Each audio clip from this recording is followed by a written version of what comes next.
പൊടുന്നനെ ഷിരൂർ കുന്നിടിഞ്ഞു.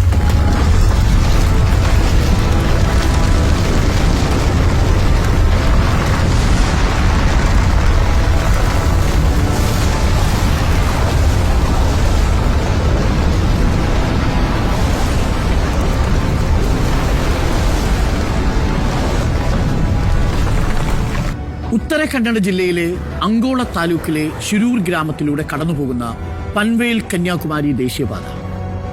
ഈ ഷിരൂർ കുന്നിന്റെ ഓരത്തായി ദീർഘദൂരം യാത്ര ചെയ്തു വരുന്ന ലോറി ഡ്രൈവർമാരും മറ്റു സഞ്ചാരികളും ഞാനിപ്പോൾ ഇരിക്കുന്ന ലക്ഷ്മണ ബൊമ്മയുടെ കടയുടെ മുന്നിൽ വിശാലമായ ഈ സ്ഥലത്ത് അവർ വിശ്രമിക്കാറുണ്ട്.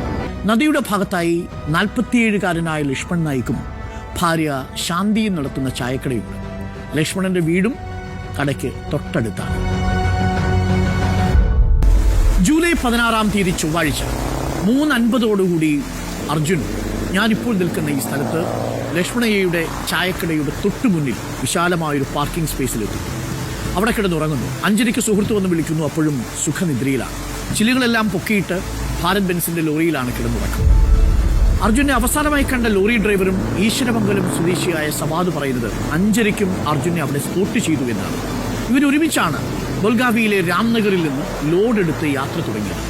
മഴ പെയ്യുന്നത് കാരണം അത് പറയാനാണ് സവാദ് ലോറി നിർത്തി അർജുനെ വിളിച്ചത്. അപ്പോൾ സമയം പുലർച്ചെ 5:30. 3:50-നെത്തി ഉറങ്ങാൻ കിടന്ന് അർജുൻ ഗാഠനിദ്രയിലായിരുന്നു. ലോറിയിൽ മുൻഭാഗം എല്ലാ ചില്ലുകളും പൂട്ടി സുഖനിദ്രയിലായിരുന്നു അർജുൻ. സവാദിന്റെ വിളി കേട്ടു.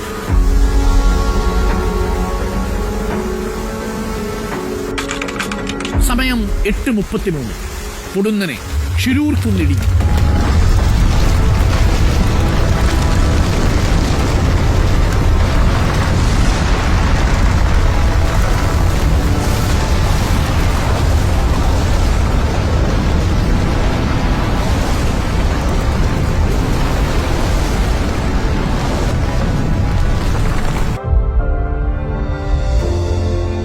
അർജുൻ ഏറ്റവും ഒടുവിൽ വീട്ടിലേക്ക് ഫോൺ വഴി ബന്ധപ്പെട്ടത് ചൊവ്വാഴ്ച പുലർച്ചെയാണ്. പിന്നീട് അർജുനെ കുറിച്ചുള്ള ഒരു വിവരവുമില്ല. തുടർന്ന് നടത്തിയ അന്വേഷണത്തിലാണ് ഷിരൂരിലെ മണ്ണിടിച്ചിലിനെ കുറിച്ച് കുടുംബം അറിയുന്നത്. ഷിരൂരിലെത്തിയ സംഘം കണ്ടതത്രയും നിരാശാജനകമായ കാഴ്ചകളാണ്. ഒരു പോലീസ് ജീപ്പും ഒരു മണ്ണുമാന്തി യന്ത്രവും മാത്രമാണ് സംഭവ സ്ഥലത്തുള്ളത്. തിരച്ചിൽ എന്നത് വെറും പ്രഹസനം മാത്രം. എത്ര പേർ മണ്ണിനടിയിൽ പെട്ടെന്നോ എത്ര വാഹനങ്ങളുണ്ടെന്നോ ഒരു കണക്കുമില്ല. ദേശീയപാതയിലെ ഗതാഗതം പുനഃസ്ഥാപിക്കാനുള്ള തിടുക്കമാണ് അധികൃതർക്കെന്ന് തോന്നിയ രീതിയിലാണ് ആദ്യം മണ്ണെടുപ്പ് നടക്കുന്നത്. പലതവണ പോലീസ് സ്റ്റേഷനുകളിൽ കയറിയിറങ്ങി. അങ്കോള പോലീസ് സ്റ്റേഷനിൽ നിന്ന് ഒരു തരത്തിലുള്ള സഹകരണവും സഹായവും തുടക്കത്തിൽ ലഭിച്ചില്ല. മറ്റു മാധ്യമങ്ങളിലും വിഷയം റിപ്പോർട്ട് ചെയ്യുന്നു. അപ്പോഴേക്കും മണ്ണിടിച്ചിലുണ്ടായി 3-ാം ദിവസം എത്തിയിട്ടുണ്ടായിരുന്നു. ആദ്യത്തെ ഗോൾഡൻ ഓപ്പർച്യൂണിറ്റി നഷ്ടപ്പെടുത്തി കഴിഞ്ഞു. രക്ഷാപ്രവർത്തനത്തിന്റെ സുവർണ മണിക്കൂറുകൾ നഷ്ടപ്പെടുത്തിയതിന്റെ നിരാശയിലാണ് കുടുംബം.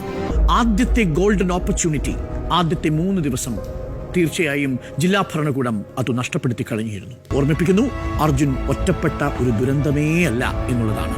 ആ സാധ്യതകൾ ഇനിയും ആവർത്തിച്ചേക്കാം.